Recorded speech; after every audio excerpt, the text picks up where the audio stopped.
Hello. तो कैसे बच्चों आप सभी? आई होप, आशा करता हूँ आप सभी ठीक होंगे, बेहतर होंगे। और अगर किसी भी प्रकार से स्वास्थ्य में कोई दिक्कत है तो उसे ठीक करिए, क्योंकि ना पढ़ने का कोई भी बहाना या कोई भी मजबूरी या कोई भी अत्याचार मैं बर्दाश्त नहीं करूँगा। और आपको इस बात पे थोड़ा सा जो है सो खुद से ध्यान देना पड़ेगा, और ध्यान नहीं देंगे तो दिक्कत हो जाएगी। तो आज हम पढ़ेंगे संघवाद। इससे पहले हमने क्या पढ़ा था? सत्ता की साझेदारी, यानी कि share of power. Share of power में हमने पढ़ा था कि एक तो होता है कि भाई ऊर्ध्वाधर, और एक होता है क्षैतिज वितरण, है ना। सत्ता का क्षैतिज और ऊर्ध्वाधर।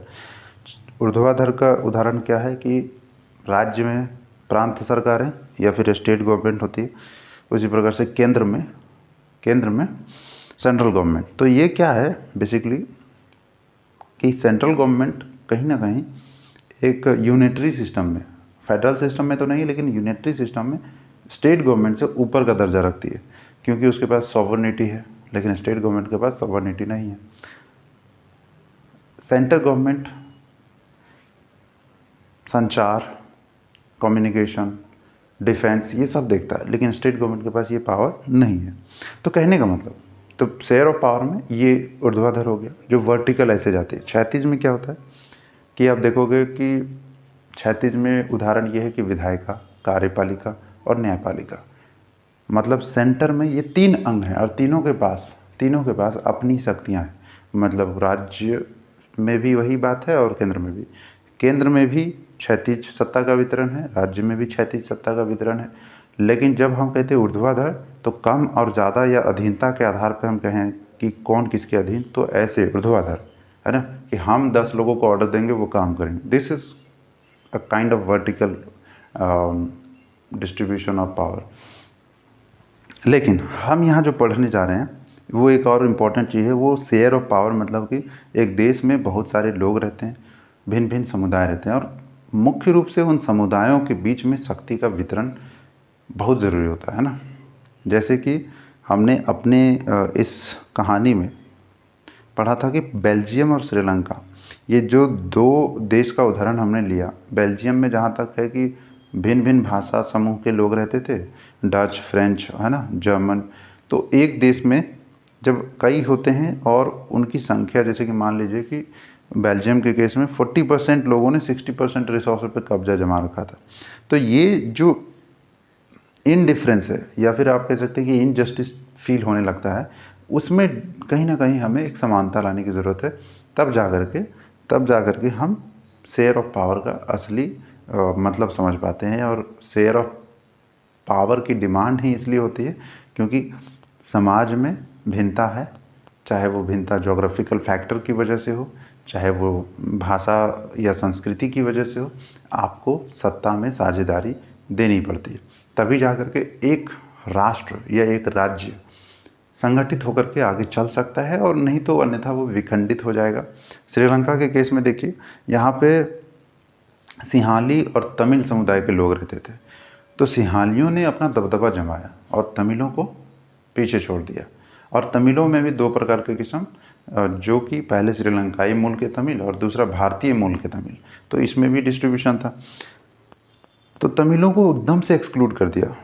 तो बेसिकली शेयर ऑफ पावर में हमने ये सीखा कि बहुसंख्यकवाद जो है ना, अगर हमने उसका अनुसरण किया, जैसे मान लो भारत में हिंदुत्व का परचम बुलंद हो और बाकी धर्म भाड़ में जाए, तो भारत कभी चल नहीं पाएगा। भारत कभी एकाग्र, मतलब एकता के सूत्र में बंद कर नहीं रहेगा।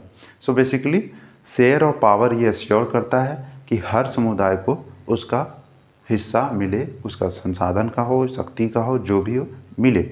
और मिलेगा तो फिर समाज में, देश में संतुलन कायम रहेगा।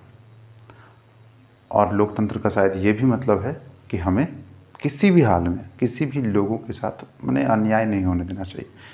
अन्याय किस हिसाब से होता है, उसका डेफिनेशन बहुत ही गहरा है, बहुत ही व्यापक है। आप एक चीज़ से नहीं कह सकते यार तुम्हें बोलने की आज़ादी तो दिया, कहाँ न्याय हो रहा है? बट व्हाट अबाउट रिसोर्सेज, है ना। चलिए अब आगे देखते हैं आगे क्या है। इसी के क्रमबद्ध तरीके से हम चलते जाएंगे। अगर क्वेश्चन आंसर भी करना है तो हम वो आपको करवाते चलेंगे, लेकिन फ़िलहाल अभी संघवाद की ओर हम चलते हैं, है ना। संघवाद क्या है? जैसा कि अभी हमने ठीक शेयर ऑफ पावर में बताया ना कि वर्टिकल में सेंटर ऊपर होता है, स्टेट नीचे होता है ना, आदेश मानता है। लेकिन संघवाद में क्या होता है? जैसे अमेरिका का एग्जाम्पल लीजिए। संघवाद में वहाँ की जो सेंटर है और स्टेट्स हैं, दोनों के पास इक्वल अथॉरिटी है, पावर एकदम इक्वल है। स्टेट भी अपने आप में सॉवरेन है, स्टेट भी, राज्य भी सॉवरेन है। ऐसा क्यों होता है? संघवाद में बेसिकली जब दो देश या अलग अलग टुकड़ों में विभाजित जो प्रदेश होते हैं वो मिल करके जब एक देश बनाते हैं, तब वहाँ पे संघवाद की बहुत ज़रूरी होता है, बहुत ज़रूरत होता है। जैसे कि संघवाद में होता क्या है कि ये बाउंड्री है अमेरिका की, मान लीजिए इसमें 50 स्टेट्स हैं, है ना, 50। हर एक स्टेट के पास उतना ही पावर है जितना कि सेंटर के पास। तो किसी स्टेट की मर्जी के खिलाफ जाकर के सेंटर कुछ नहीं कर सकता, इतना समझना होगा। तो संघवाद में बेसिकली क्या है कि दोनों ही इकाइयों में, यानी कि केंद्र और राज्यों के बीच में सत्ता का विभाजन बड़े ही कठोरता से होता है। हम कह सकते हैं इसे लिखित रूप में, है ना, लिखित रूप में होता है। और लिखित क्या होता है हमारे देश में? संविधान, कॉन्स्टिट्यूशन या संविधान, है ना। ये संविधान है जो इंश्योर करता है कि फेडरलिज्म बरकरार रहे। मान लीजिए कि स्टेट है, सेंटर है, अब लिखित संविधान नहीं है, पता नहीं कि किसका कौन सा सब्जेक्ट है, किसको किस में कार्यान्वयन करना है, तो बहुत बड़ा बवंडर क्रिएट हो जाएगा। सो इट्स वेरी इंपॉर्टेंट कि स्टेट के पास और सेंटर के पास कौन से लिस्ट यानी सूची में कानून बनाने का अधिकार है, ये होना चाहिए। दूसरा कि उस पर क्रियान्वित करने यानी कि एग्जीक्यूशन का पावर उस विषय में, उस कानून में किसका है, स्टेट का है या केंद्र का है, ये भी निर्धारित होना चाहिए, पहले से तय होना चाहिए, जो कि संविधान करता है। संविधान ने बाकायदा सेंटर लिस्ट, स्टेट लिस्ट, या फिर हम ऐसे कहते हैं कि संघ सूची, यूनियन लिस्ट, या फिर राज्य सूची, या एक और होता है समवर्ती सूची। क्योंकि हम प्योरली फेडरलिज्म के परिभाषा में नहीं आते, भारत जो है प्योरली फेडरलिज्म की परिभाषा में नहीं आता। अब ऐसा क्यों है? हमने हमारे कुछ कॉन्स्टिट्यूएंट एक्सपर्ट हैं जो भारत को क्वैशी फेडरलिज्म कहते हैं। क्वैशी मतलब अर्ध अर्ध संघवाद, है ना। तो क्योंकि देखिए यहाँ पे सेंटर और स्टेट के बीच तो पावर का डिस्ट्रीब्यूशन किया गया, तो संघवाद का नियम तो लागू होता है। लेकिन उसके साथ साथ समवर्ती सूची और एक विशिष्ट सूची भी है जो केंद्र के लिए ज़्यादा अपर हैंड देती है। जैसे कि समवर्ती सूची में भी ऐसा है। समवर्ती सूची में दोनों ही कानून बना सकते हैं, यानी कि राज्य और केंद्र दोनों ही उस विषय पर, सूची पर कानून बना सकते हैं। क्रियान्वयन का जो क्रियान्वयन उस विषय पर जो क्रियान्वयन होगा, क्रियान्वयन का मतलब क्या होता है? जैसे मान लीजिए एक पॉलिसी बनाई गई, एक स्कीम बनाया गया, अब स्कीम को लागू करना है ना। मान लीजिए 50,000 करोड़ का एक स्कीम है, पाइपलाइन योजना तैयार। अब ना उससे बहुत सारी चीज़ें बनानी है, जैसे कि हॉस्पिटल इंफ्रास्ट्रक्चर, रोड मतलब पोर्ट, बंदरगाह। तो इस पैसे का इस्तेमाल कैसे होगा, कौन अधिकारीगण करेंगे, किसके पास मुख्य शक्ति होगी, ये जो कहलाता है क्रियान्वयन कहलाता है। इसका शक्ति किसके पास होगा? तो समवर्ती सूची में राज्यों के पास होता है, ठीक है। समवर्ती सूची में जो कानून बनाने का अधिकार है, उसमें केंद्र और राज्य के बीच अगर टकराव होता है तो केंद्र का कानून प्रभावी होता है। तो इसलिए यहाँ पे संघवाद का नियम तो भंग होता है ना। तो यूनिटरी बायस, इसको कहते हैं यूनिटरी बायस, कि हमारा देश संघवाद है, संघवाद के साथ एकात्मकता की ओर झुका हुआ है, एकात्मकता की ओर झुका हुआ है। तो हम इस प्रकार से समझते हैं कि संघवाद क्या है, संघवाद हमारे देश में संघवाद की प्रकृति क्या है, और संघवाद में फेडरलिज्म का जो मतलब है कहीं ना कहीं एक है कि एग्रीमेंट, समझौता, समझौता कई मामलों में, विषयों पर, मुद्दों पर समझौता, यही है संघवाद, ठीक है।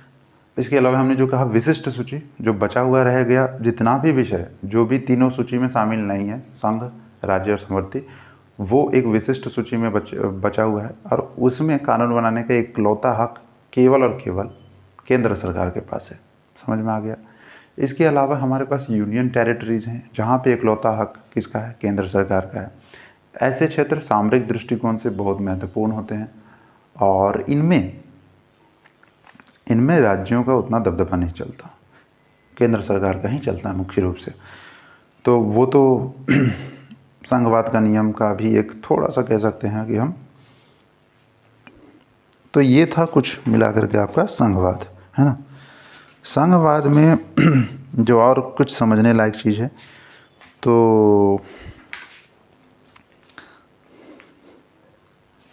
तो भाषा नीति, भाषा नीति पर हम ज़रा विचार करें और चर्चा करें तो ऐसा है कि भारत में केवल 40% आबादी ऐसी है जो हिंदी बोलती है। अब सोचिए, उत्तर भारत जो सबसे ज़्यादा, उत्तर भारत में या फिर पूरे भारत में जो सबसे अधिक बोली जाती है भाषा वो है हिंदी, और वो भी मात्र 40% ही। अब ना यू कैन इमेजिन कि 60% ऑफ पॉपुलेशन ऐसा है जो भिन्न भिन्न दूसरी भाषाएं बोलती है। हमारे देश में 1500 से 1600 तक भाषाएं हैं या बोलियां हैं और वो सब बोली जाती हैं पूरे भारत में। आप देखोगे कि 10 किलोमीटर में भाषा या बोली या व्यवहार बदल जाता है ना। राजस्थान में जाओ तो थम्बीगढ़ी वट एवर, आई नो कि इट बिकम्स अ कॉन्ट्रोवर्शियल अगर मैं कुछ उल्टा सीधा बोल दूँ। को गुजरात में जाओ तो उसका dhokla fafda what ever, and other places, Jharkhand में जाओ तो खोटा में बात करें कैसन ही रे, एंड बिहार में का हो कैसन भैया। तो इस प्रकार से डिफरेंसेस, भिन्नताएँ देखने को मिलती है। अब भाषा नीति की हम बात कर रहे थे इसमें, तो 1991 में ये जो इंग्लिश है ना, इंग्लिश भाषा को लेकर के एक था कि संविधान लागू हुआ तो उस वक्त पे 10 वर्ष के लिए एक्सटेंड किया गया, 15 वर्ष के लिए, कि इंग्लिश में काम होगा और इंग्लिश पे ख़त्म कर दिया जाएगा, इंग्लिश राजभाषा नहीं रहेगी। लेकिन बाद में इनकन्वीनियंस को देखते हुए कि भाई पूरा नॉर्थ जो है, साउथ इंडिया जो है, वहाँ पे हिंदी तो बोलते नहीं, तो कार्यकरण करने के लिए इंग्लिश की बहुत ज़रूरत है। अब मैंडेटरी हम नहीं कर सकते हिंदी की, आप बोलबे करो तभी आप देश में प्रशासन चला सकते, तो इट्स काइंड ऑफ एक्सक्लूजन के हमसे बाहर रखते हैं। तो देश में एकता के सूत्र को बांधने में फिर से ये बाधा बन जाएगा अगर हम सिर्फ हिंदी को राज्य भाषा बना दें और पूरा दिक्कत। तो इसलिए 1965 या 61 था, तो उस वक्त पे हिंदी को फिर से मतलब कंटिन्यू किया गया और अभी तक वो कंटिन्यू है और ये भी one of the official languages में है। तो इंग्लिश में काम होता है और this is also the example of share of power कि भाई हर एक क्षेत्र में हर एक भाषा के लोग अपना मातृभाषा में ही सही काम कर सकते हैं। तभी आप देखते होंगे कि संसद में भी जो सांसदगण हैं उन्हें अपनी मातृभाषा में बोलने का पूरा अधिकार है। वहाँ पे बहुत सारे लोग बैठे रहते हैं, टाइपिस्ट वगैरह, जो कि टाइप कर देते हैं फटाक से, मतलब शॉर्ट हैंड टाइपिस्ट होते हैं। आप लोग इतना तेज़ कैसे टाइप करते हैं, शॉर्ट हैंड होता है। शॉर्ट हैंड मतलब अधिकार लिखना तो एक शब्द में हो जाता है। तो basically this is kind of thing जो कि हमने डिस्कस किया इसमें। आई होप कि आपको संघवाद, सत्ता की साझेदारी के कुछ बेसिक कॉन्सेप्ट क्लियर हुए होंगे। धन्यवाद।